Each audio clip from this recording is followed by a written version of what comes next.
Imagine this. You open your eyes and the alarm is going off. Right. Probably for the second or third time. Exactly. It's the third snooze. And before your feet even touch the floor, you already feel it. Oh, that heavy feeling. Yeah, that exhausting, just suffocating sensation that you are somehow already behind. You haven't even started your day, yet your mind is already racing with like the quiet chaos of unfinished tasks, unread emails, scattered energy, It's the worst. It's a to-do list that feels less like a plan and way more like an active threat. Yes, it's that subtle, persistent mental noise that just whispers, you're dropping the ball. Yeah, you wake up with the absolute best of intentions, too. Always. You tell yourself, today's the day I get it all together. But by, 5 p.m., you're looking around at this scattered, incomplete day, just wondering where the time went. And if you felt a spike of anxiety just hearing that, believe me, you're not alone. Definitely not. Welcome to audiobook mode, by the way. Today we're dissecting the mechanics of that exact chaos and how to permanently dismantle it. Which is so needed. We're going to use a really highly practical system mapped out in this fascinating guide. Right. It's published by Timeless Audiobook, and it's called The Organized Life, a 21-day system to build discipline, order, and real success. It is an incredibly common, incredibly painful way to live, honestly. And I think, what makes it so difficult is how deeply isolating it feels. Because on the surface, you probably look like you're holding it together. Exactly. You are showing up to work, you're paying your bills, you're answering your messages. But internally, it's just this constant state of reaction, right? Just putting out fires all day. Yeah, and it entirely drains your cognitive reserves. We like to think of this as like a temporary state. We call it a busy season. We all do that. Right. We tell ourselves we just need to get through this week or this project or, this month. But week after week, that horizon of relief just keeps moving further away. Which is exactly why we need to do this deep dive today. Okay, let's unpack this. Our mission here is to decode the underlying psychology of this entire 21-day system. Moving from those invisible mental traps that keep us stuck, all the way down to the daily habits. Because the most profound relief I found in this material is a total reframing of the problem itself. Yes, that is so crucial. Disorganization is not a personality flaw. It's not laziness. It is simply a structural failure. That is the core thesis. When you don't have a reliable system in place, you're forced to rely on your mood. Right, your motivation and just these temporary bursts of willpower just to survive the demands of your day. And as we all know, relying on willpower is a completely losing game. It really is. It runs out so fast. That's the crucial paradigm shift we need to establish right out of the gate. What's fascinating here is how disorganization over a long enough timeline slowly shapes a person's identity. Wow, yeah. It stops being just a messy desk or a late project. Exactly. It becomes the lens through which you view yourself. You start saying things like, I'm just a chaotic person. Or I'm just naturally bad at managing time. You literally internalize the chaos. Right. But the goal of the methodology we were looking at today isn't about becoming like a rigid, hyper-scheduled robot. Nobody wants that. It's not about achieving some sterile perfection. No, it's about making progress inevitable. It's about creating an environmental and mental structure so you can lead your day with intention. Rather than constantly reacting to the loudest, most urgent demands of the world around you. It's the difference between driving the car and being dragged behind it by a rope. That is such a vivid image. Ouch. So before we can talk about building this shiny, efficient new system, we have to look honestly at our current environment. We have to confront the mess. Right. Chapter 1 is all about this. That is where the psychological heavy lifting begins. Because disorganization doesn't actually start with a packed calendar, does it? No, it starts with the psychological mechanism avoidance. It begins with what we actively choose not to look at. Avoidance really is the silent architect of a chaotic life. Think about the tasks you swipe past on your phone. Or the cluttered spare room you quickly close the door on when guests come over. Or those hard financial decisions you just keep putting off. We view avoidance as a passive act, like we just forgot to do it. But neurologically, it's not passive at all. Avoidance is an active, energy-consuming process. Exactly. Your brain is expending cognitive resources to intentionally look away from a perceived threat. Let's ground this in a real story from the book. Chapter 1 introduces us to Daniel Brooks. Daniel, the marketing manager. Right. On paper, Daniel is the absolute picture of success. He's 34, great career, steady income. The kind of life where people from the outside say, he's doing great. But behind the scenes, Daniel is absolutely drowning in his own life. His inbox is just a graveyard of unread emails. His task list has zero hierarchy whatsoever. Every morning, he opens his laptop, and his immediate physical response is a literal spike of anxiety. He doesn't know where to start, so he just clicks on the very first urgent thing he sees. Hoping to somehow catch up. But catching up is a complete illusion when you don't even know what you're running toward. Or what you are running from. Daniel was working longer and longer hours, convinced that a lack of time was his main issue. He thought if he could just get a few more hours in the day, he'd finally clear the backlog. But time wasn't the issue at all. The chaos he refused to look at was the issue. It makes me think of a strange quirk in human behavior. Like, imagine you're driving down the highway and the check engine light comes on in your car. Oh, I hate that light. Right. It's bright red, it's glowing, it's causing you stress. What Daniel is doing, what so many of us do, is essentially putting a piece of black tape over that light. Out of sight, out of mind. Exactly. The tape makes you feel better for about 10 seconds because you no longer have to see the warning. Avoidance feels so safe in the moment. It feels like self-preservation to not look at that overwhelming inbox. But under the hood, the engine is still breaking down. Right, and the longer you're leaving the tape there, the more catastrophic the inevitable repair becomes. That anxiety doesn't go away just because you covered the light. It just hums in the background, constantly draining your battery. And Daniel's turning point didn't come from discovering some new software app or working a grueling 14-hour weekend. No, it came late one evening when the office was completely empty. He sat down, and instead of trying to fix or execute anything, he just looked at the mess. He forced himself to write down every single unfinished task, every delayed decision. Every vague commitment he had made to his team and his family. Okay, I have to pause you there because I want to push back on this exact step. Before it. For anyone listening who already feels like they are suffocating under the weight of their obligations, isn't this terrible advice? It sounds like it, right? I mean, isn't sitting down to write a massive, comprehensive list of all your current failures and unkept promises going to induce a full-blown panic attack? It is a highly counterintuitive step, I'll give you that. How does looking at a list of 150 neglected things make you feel less chaotic? The resistance you were describing is exactly why people avoid doing it. But let's look at the underlying psychology. Okay, break it down. When you are avoiding tasks, those unfinished items are just floating around in the back of your mind. In psychology, this is related to the Zeigarnik effect. The Zeigarnik effect. Yeah, it's the tendency of the brain to vividly remember uncompleted or interrupted tasks much better than completed ones. Oh, wow. So your brain just holds on to them. Exactly. Because they are formless and invisible in your mind, they feel infinite. They feel insurmountable. Your brain literally catastrophizes them. So it's like a monster in the dark. Because you can't see its edges, your brain assumes it's massive. That's a great way to put it. But when you force those fears onto a physical piece of paper, a profound shift occurs. They transition from an infinite formless dread into a finite list. Yes, the list might be long. It might be 150 items. That might be an uncomfortable reality to face. But 150 is a real number. It has an end. You can count it. You can categorize it. Confronting the mess takes away its hidden psychological power. Clarity doesn't come from suddenly doing more tasks. It comes from seeing the absolute reality of your situation. Exactly. Daniel didn't fix his life that night.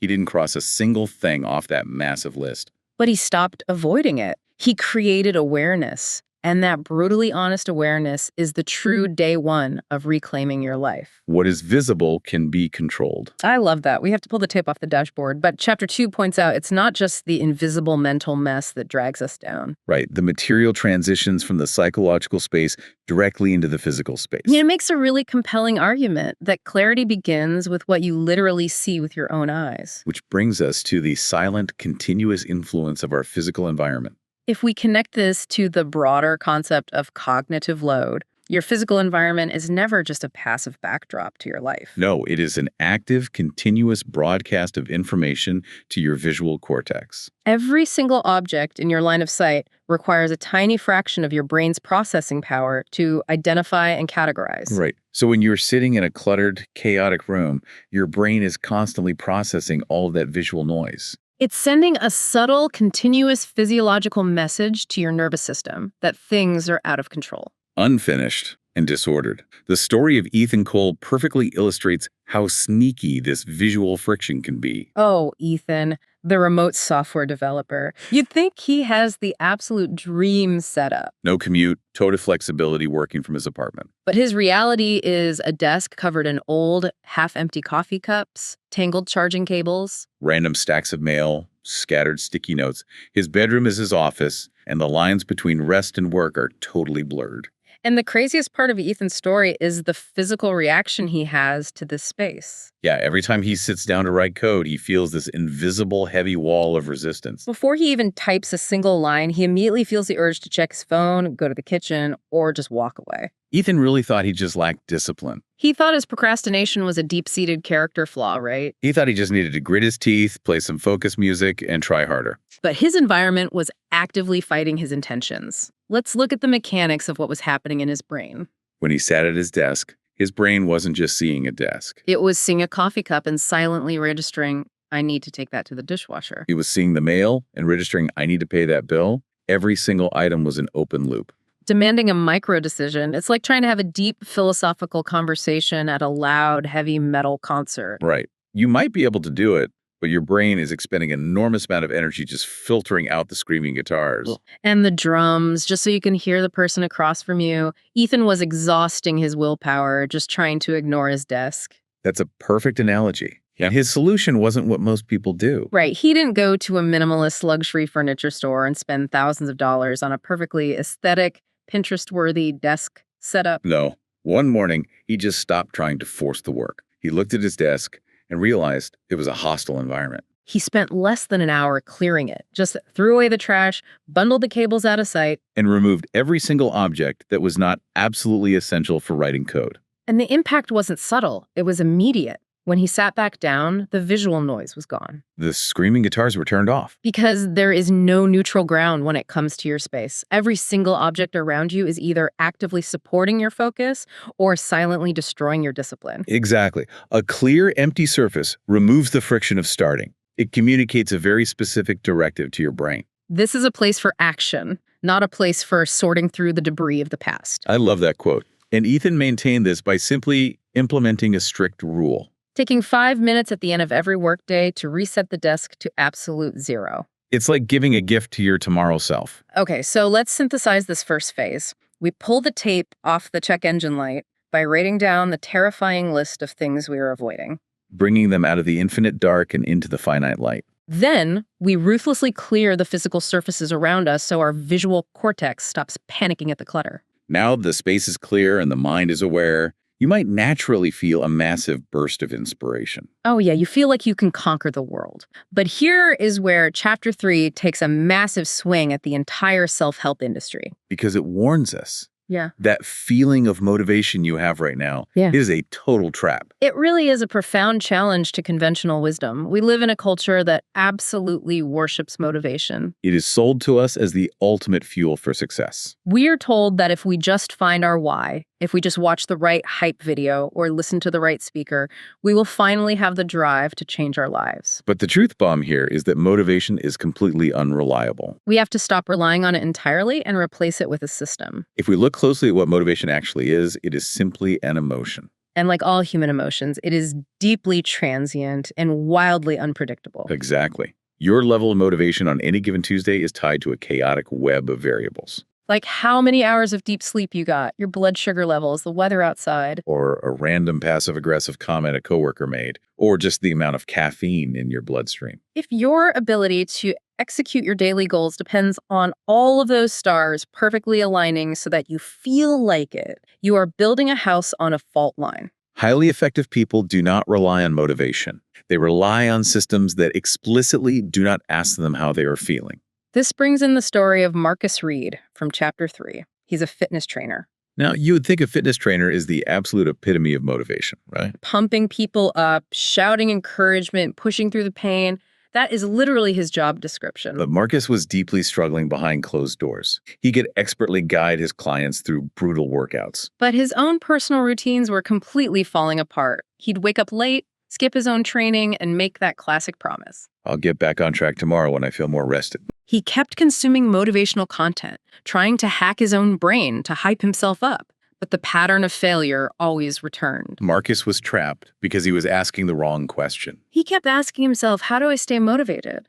When you ask that question, you are operating under the false assumption that the goal of a professional is to always feel excited and passionate about the work. But eventually, Marcus hit a wall and asked a far more powerful mechanical question. How do I make the action of working out automatic, regardless of how I feel? Let me play devil's advocate here, because this is where a lot of creative, spontaneous people just jump off the train. I know exactly what you're going to say. Doesn't building a rigid automatic system make life incredibly boring? Yeah. Doesn't removing the emotion and making everything automatic turn you into a joyless robot? Where's the room for spontaneity and living in the moment? Exactly. Who wants to just endlessly tick boxes on a clipboard? It's a very common fear, but the reality of how our cognitive energy works proves the exact opposite. A system doesn't remove joy. It removes unnecessary friction and agonizing decision-making. Right. Think about the sheer amount of mental energy you burn when you have to negotiate with yourself every single morning. The alarm goes off and the trial begins. Should I work out today? Well, I am pretty tired. But I promised myself I would. But it's raining. Maybe I'll just go after work. But I have that late meeting. That internal negotiation is exhausting.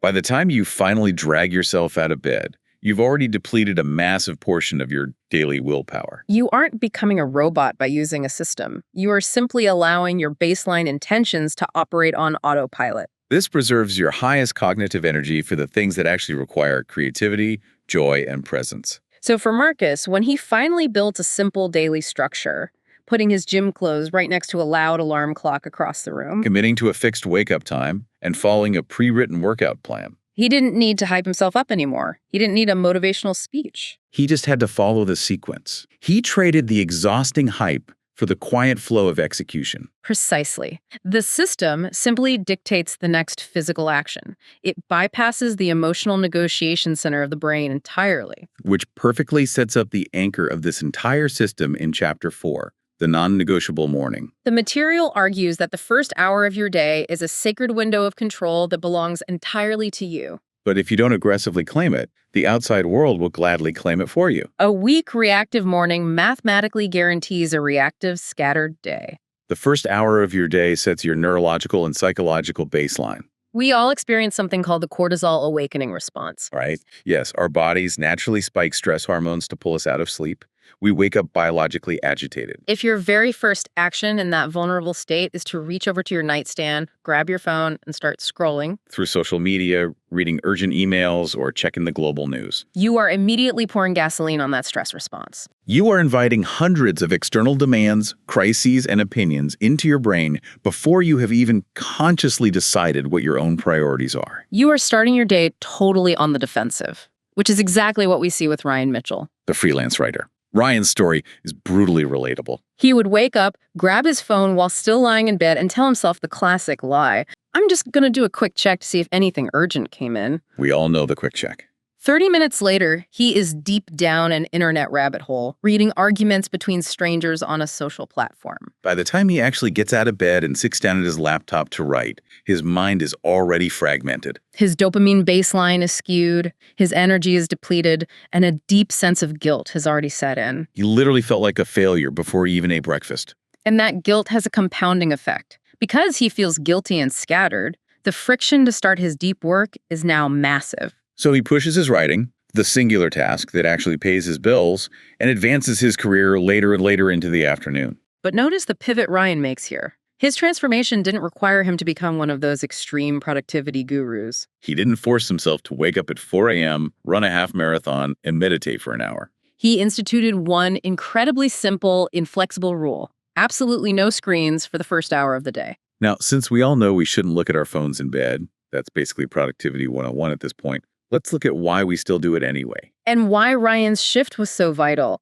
We reach for the phone because we want a quick dopamine hit to numb the discomfort of waking up. Exactly.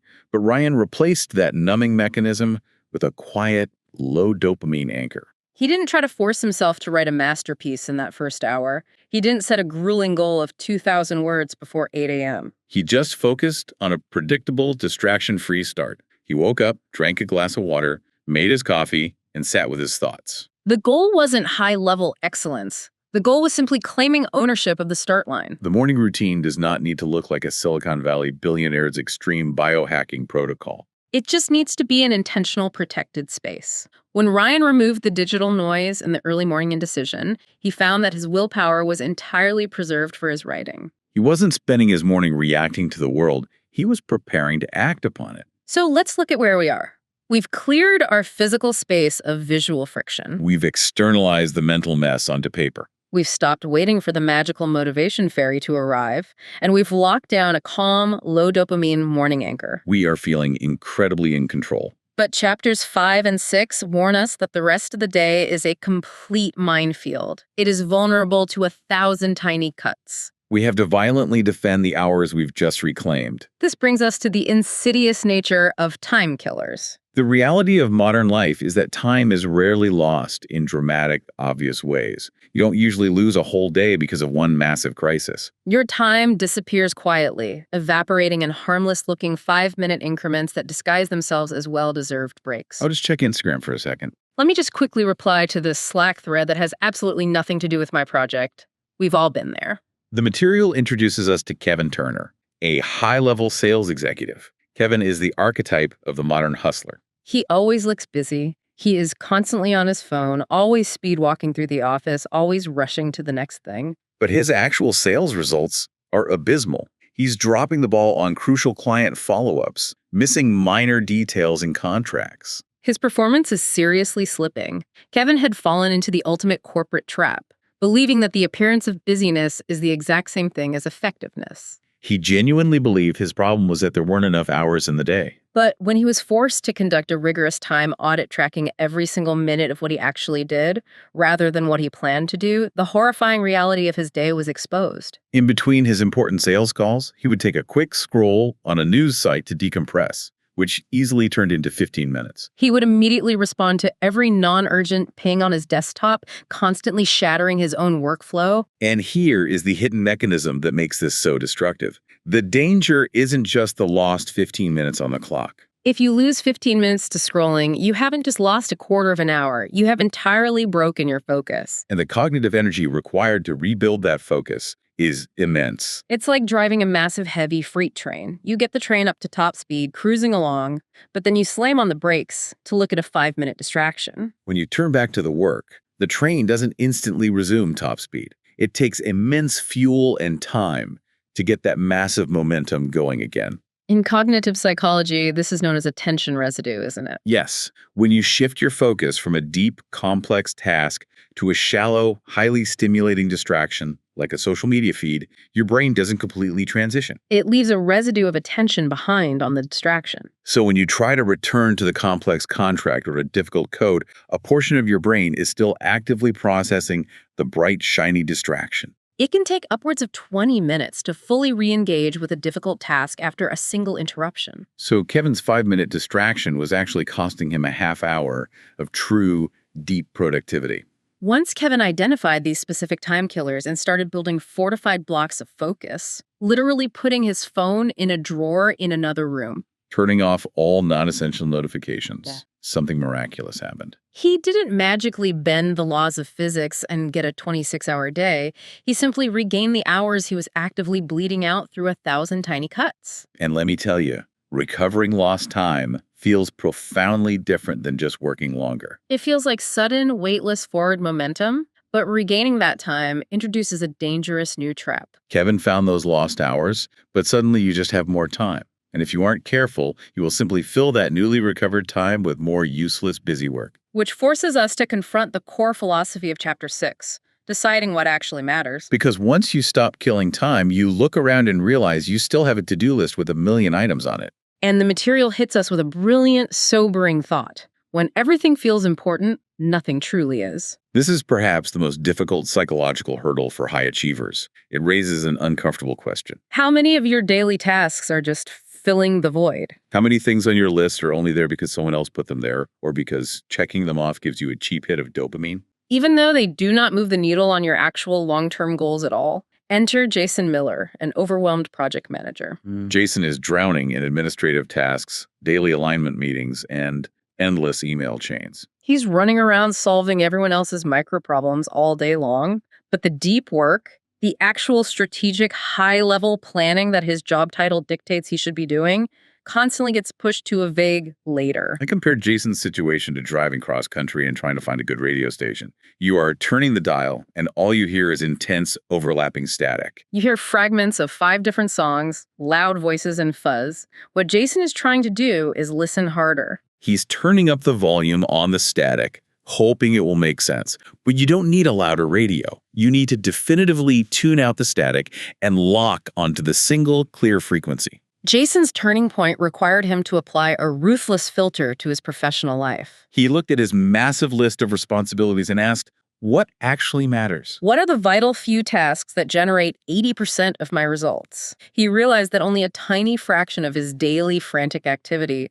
created real, measurable value. So the rest was just noise. It was necessary sometimes, sure, but it was absolutely not worthy of his prime morning energy. Clarity does not begin with doing more. It begins with elimination. It begins by cleanly separating the essential from the secondary. Jason started aggressively delaying tasks that didn't matter. He declined meetings where he wasn't a key contributor. And most importantly, he had to let go of the ego and the guilt of not being everything to everyone so he could actually excel at the right things. So we've cut the static. We're tuned in. But how do we actually structure our day around this newfound clarity? Chapter 7 gives us an incredibly practical, beautifully simple metric for daily success. It introduces the rule of 3 priorities. When you look at a traditional to-do list with 30 or 40 items on it, your brain goes into a state of divided attention and panic. Because the brain seeks the path of least resistance, you will naturally gravitate toward the easiest, lowest impact tasks. Like replying to an easy email or organizing a folder just to get the dopamine hit of crossing something off. You end up spending your peak cognitive energy on trivial things,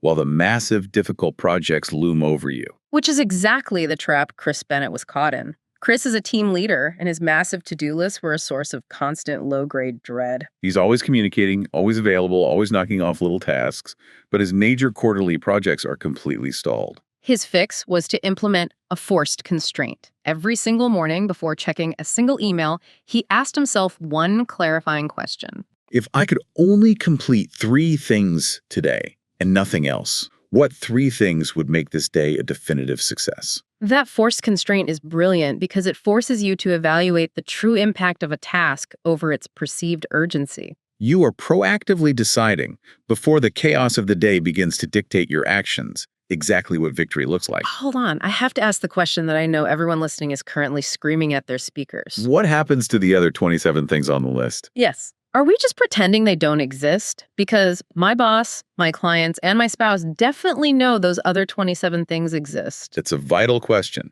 You aren't ignoring the other 27 things forever, and you aren't dropping your responsibilities. The rule of 3 dictates an energy hierarchy. You give your absolute best, most protected, most focused energy to those top 3 priorities first. You secure the victory early in the day. Once those 3 needle-moving tasks are accomplished, the remaining minor tasks get whatever residual energy you have left over. The fundamental paradigm shift here is that your daily progress is now measured by the sheer impact of your actions, not by the sheer volume of your busyness. If you knock out 3 massive, difficult, strategic tasks, that is a wildly successful day, even if 20 minor, non-urgent emails remain unread until tomorrow. That reframing takes an enormous amount of pressure off. You weren't failing because you didn't do 30 things. You were succeeding because you did the 3 most important things. Knowing what to do is very different from having the discipline to actually do it. How do we build the endurance to tackle those 3 hard things day in and day out? Chapter 8 reveals a secret that is the exact opposite of what most fitness influencers preach. The secret to unbreakable discipline is micro actions. Discipline is one of the most wildly misunderstood concepts in our culture. People think discipline is synonymous with extreme, painful effort. They picture an ultramarathoner pushing through agonizing physical pain, or an entrepreneur grinding away for 18 hours straight without sleep. But relying on intense, heroic bursts of effort is completely unsustainable for a normal human nervous system. True. Lasting discipline is quiet. It is built on small, simple, incredibly easy actions that are repeated so consistently that they physically rewire your brain. They become part of your identity. Alex Carter's story is the perfect case study here. Alex is a college student stuck in the classic, terrifying cramming cycle. He would look at a massive syllabus, feel entirely overwhelmed, and avoid studying for days. The guilt would build and build until he panicked, and then he would attempt to pull a massive, heroic 8-hour marathon study session in the library fueled by energy drinks. He'd burn himself out entirely, feel disgusted with the process, and the cycle of avoidance would repeat. He aimed for perfection, and the sheer scale of his ambition paralyzed him. Because we have to remember how the limbic system, the emotional center of the brain, operates. When Alex sets the bar at an 8-hour study session, his brain perceives that massive expenditure of energy as a literal threat to its resources. The psychological resistance is enormous. His brain looks at that mountain and sounds the alarm. This is going to hurt. Let's conserve energy and watch YouTube instead. Alex changed his entire academic trajectory by doing something radical. He lowered the bar to the floor. He instituted a non-negotiable, shockingly easy 30-minute daily rule. He told himself, I only have to study for 30 minutes. Once the timer goes off, I can stop with zero guilt. That's it. By lowering the bar, he entirely bypassed the brain's alarm system. Small actions remove mental resistance. You don't need to watch a hype video to convince yourself to sit down for a mere 30 minutes. It's so achievable that you can't even formulate a logical excuse not to do it. But the compounding effect of that tiny commitment is unstoppable. Once Alex actually started, once he overcame the friction of opening the book, the physics of momentum took over. Sometimes he'd hit the 30-minute mark and naturally keep going for 2 hours because he was in the flow. Sometimes he stopped right at 30 minutes. But the duration was no longer the point. The daily consistency was the point. He was proving to himself every single day, I am the kind of person who shows up. That identity shift is the essence of building discipline. It isn't about the intensity of the workout or the study session. It's about the frequency of the reps. You are casting a vote for your new identity with every small, repeated action. Over time, your brain accepts this new reality. This is simply what we do now. Wow. Okay, so we've mastered the psychology of the day. We've got our 3 priorities locked in, our micro actions are compounding, and we are bypassing our brain's resistance. We are absolutely crushing it. But just as we feel invincible, Chapter 9 hits us with a harsh reality check. A truly successful day doesn't actually start in the morning when the alarm goes off. No, it starts the night before. This is a critical pivot in the mechanics of the system. An unstructured, chaotic evening mathematically guarantees a disorganized, reactive morning. If you spend all your discipline during the day, collapse onto the couch at night, and just let the evening happen to you until you fall asleep, you are setting a trap for yourself. You wake up the next morning already behind, forced to make decisions like what to wear, what to pack, what to eat, that you should have made 12 hours ago. When you weren't dealing with sleep inertia, Laura Hayes, an exhausted hospital nurse, is our guide for this transition. Laura works grueling, emotionally draining shifts. She comes home completely depleted, crashes on the sofa, and just doom scrolls on her phone until she falls asleep out of sheer exhaustion. The consequence: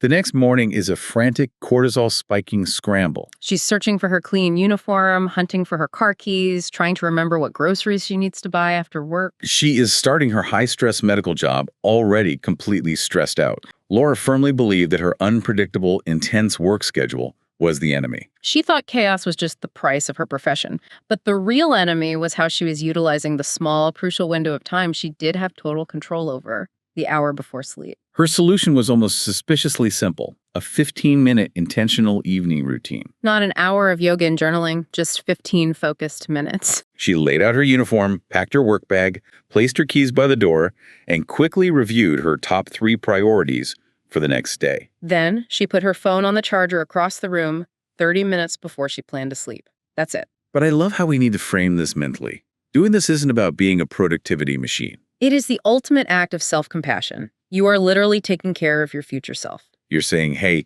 tomorrow morning Laura's going to be groggy and tired, so I'm going to eliminate all the hurdles for her right now. That tiny 15-minute investment of energy at night removed the morning friction entirely. She woke up into an environment that was already prepared for her success. She knew exactly what to do, which gave her a profound sense of calm and control as she started her day. And a massive part of that calming evening process involves a psychological technique. Chapter 10 formalizes getting absolutely everything out of your head and onto paper. Yes, the ultimate brain dump. Nathan Scott, a small business owner, represents literally all of us who lay in bed at 11:30 p.m. Staring at the dark ceiling, trying desperately to remember if we paid the water bill. Or if we sent that critical email to the accountant, or trying to hold on to a brilliant marketing idea that just popped into our heads. His mind was an endless racing loop of open tabs. The material makes a profound foundational statement here that echoes the best cognitive science. The human mind is designed for processing thoughts, not for storing them. Think of your brain like the random access memory in a computer. RAM is incredibly fast. It is meant to process the complex task right in front of you in real time. It is not a hard drive. If you try to use your active working memory as a hard drive to store your entire to-do list, your financial worries, and your creative ideas, you overwhelm the system. It's like having 100 heavy applications open on your laptop. Eventually, the fan starts screening, everything slows to a crawl, and the system crashes. This is mental clutter. And because it is entirely invisible to the outside world, we vastly underestimate how dangerous and exhausting it is. Nathan reached his breaking point when he completely forgot a critical, time-sensitive client request because his mental RAM was full of other useless worries. His fix was to build an external hard drive. He started externalizing the pressure. He literally just wrote down absolutely everything before he went to sleep. Tasks, irrational worries, vague ideas, things to buy. Once the thought was captured physically on paper, he didn't have to expend neurological energy carrying it anymore. Exactly. When thoughts live securely on a piece of paper or in a trusted digital system, they immediately stop competing for your active attention. The Zeigarnik effect is neutralized because the brain trusts the system. You transition from a state of mental carrying, which drains your battery, to a state of mental clarity. Nathan could finally look at his anxieties objectively, categorize them, and trust that his notebook would remember them so his brain could finally power down and actually sleep. So let's step back and look at the architecture we've built. The daily system is humming beautifully. Mornings are anchored and calm. Days are ruthlessly prioritized around the rule of 3. Evenings are intentional, and the mind is empty and at peace. Honestly, we could stop the deep dive right here, and anyone executing this would see a vastly improved life.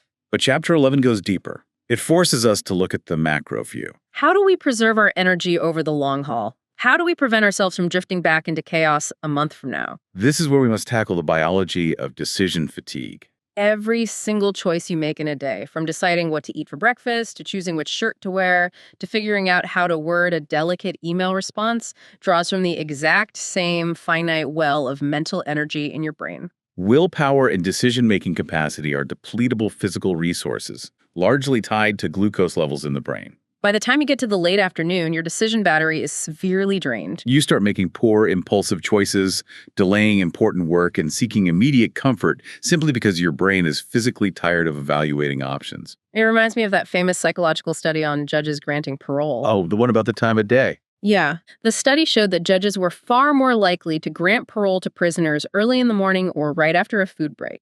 But late in the afternoon, when their decision fatigue was highest, they defaulted to the safest, easiest option, denying parole. The complexity of the decision was just too much for a tired brain. Oliver Grant, a startup founder in our material, hit this wall of fatigue hard. He was responsible for making high-stakes, stressful business decisions all day long. But he was also using his prime morning energy deciding what to wear, what to eat, when to work out, and how to structure his staff meetings. He was burning out on trivial choices. Oliver's intelligence wasn't failing him. His cognitive capacity was just completely overloaded by the sheer volume of micro-decisions. The permanent solution to decision fatigue is to automate the trivial. So what does automating the trivial actually look like in practice? It means doing the hard work of deciding once, so you never have to expend energy deciding that specific thing ever again. Oliver created a rigidly fixed morning routine. He simplified his wardrobe, adopting the classic Steve Jobs or Barack Obama approach of wearing the exact same style of clothes every day. He pre-planned all his weekday meals on Sunday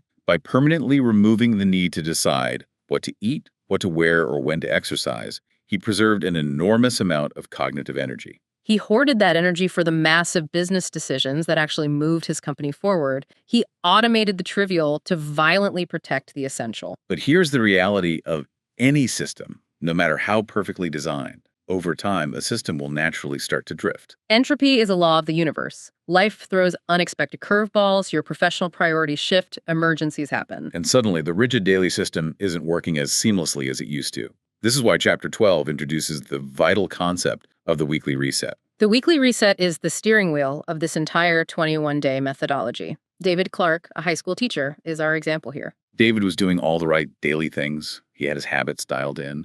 But after a few months, he felt totally stagnant. He felt like he was just running endlessly on a very well-organized hamster wheel, moving incredibly fast, checking off his rule of 3, but going absolutely nowhere meaningful. David was flawlessly executing, but he was entirely failing to evaluate. A productivity system without a mechanism for reflection eventually becomes a rigid prison, and it breaks. A system with built-in reflection becomes highly adaptable and resilient. David started taking a short, fiercely protected period every single weekend, usually Sunday morning, to zoom out and review his life from a higher altitude. I think of this like sitting down to look at a harsh financial statement, but instead of money, you are looking at how you spend your one wild and precious life that week. It can be incredibly uncomfortable. You might realize you spent 14 hours on a project that yielded 0 results. But that discomfort is exactly what course corrects you. David asked himself 3 profound, clarifying questions. Number 1, what actually worked this week? Number 2, what completely failed or caused unnecessary friction? And number 3, what specific thing needs to change for next week? Those 3 questions force you out of the daily weeds. They force you to be a strategist rather than just a worker bee. David realized during his reset that certain massive efforts were entirely misplaced, and certain recurring meetings were just draining his time. By catching these small drifts and misalignments on a quiet Sunday morning, he could adjust his trajectory before Monday began. The weekly reset is how you catch a small 1-degree slip before it compounds over months into a massive slide back into total chaos. It ensures the system serves your ultimate goals rather than you just serving the system. It is the ultimate reality check. All right, we are rounding the corner into the final phase of the material, chapters 13 and 14. The daily habits are locked in, the evening routine is protecting the morning, we've automated the trivial, and the weekly reset is keeping us on track. Now comes the ultimate real-world test. How do you defend this beautifully structured, highly intentional life against an outside world that constantly wants a piece of it? This brings us to the hardest psychological challenge of all. Boundaries, protecting your time, and the incredibly difficult, highly emotional art of saying no. The material hits incredibly hard with this foundational truth. Time is your only truly non-renewable asset. You can make a terrible investment, lose all your money, and eventually earn it back. You could lose your health and in many cases fight to recover it. But an hour spent is an hour gone forever into the void. Sophia Turner, a brilliant graphic designer, had to learn this the hard way. She was constantly interrupted by demanding clients, urgent emails, and Slack notifications. She genuinely believed that being immediately responsive to everyone else's panic meant she was providing elite, professional service. But that constant availability was destroying her ability to do the deep, highly creative work she was actually hired for. She was constantly accommodating everyone else's poor planning and chaotic timelines at the direct expense of her own output and mental health. When Sophia finally realized her time was finite, she started creating impenetrable boundaries. She set specific, communicated blocks of time where her phone was on airplane mode and she was completely unreachable. She trained her clients on when they could expect a response, and her productivity and the quality of her art skyrocketed. She stopped treating her time like an endless buffet for other people and started protecting it like the invaluable asset it is. And closely tied to protecting your time is the uncomfortable skill of saying no without explaining yourself. We meet Michael Adams, a corporate consultant who is known as everyone's go-to guy. He said yes to every minor request, every extra weekend project, every favor. Why? Because saying no feels deeply physically uncomfortable for most of us. It challenges our deeply held identity as helpful, agreeable, team-playing people.